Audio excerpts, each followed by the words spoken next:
Hello বন্ধুরা, হয়তো মনে মনে ভাবছো ভাত আবার দেখানোর বিষয় হলো।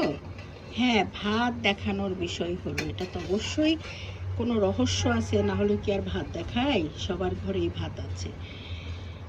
শোনো, লাল চাল হচ্ছে গিয়ে ফাইবারযুক্ত একটা খুব শক্তিশালী ভাত চাল, লাল চাল।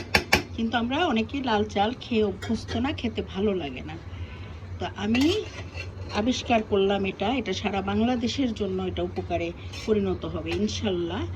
যারা একবারে লাল চাল খেতে পারো না, তারা 50% নিবে সাদা চাল আর 50% নিবে লাল চাল। বিরুই নিতে পারো, আমন আউশ যেটা আছে লাল সেটা নিতে পারো। তার সাথে এমন করে ম্যাচিং করে চালটা নিবা যে চাল খুব দ্রুত সেদ্ধ হয়ে যায়, ওই চাল না।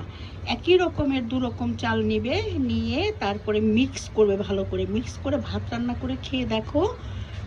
লালও লাগবে না, একদম অতিরিক্ত লাল ছাবা ছাবা লাগবে না, আবার তোমার সাদা সাদা লাগবে না। পুষ্টিগুণ সমমানেরই পাবে, অন্তত শরীরের মধ্যে একটা বিশুদ্ধ ভাতের নির্যাস যাবে। যেটা আমরা লাল চাল থেকে পাই সেটাই পাবো।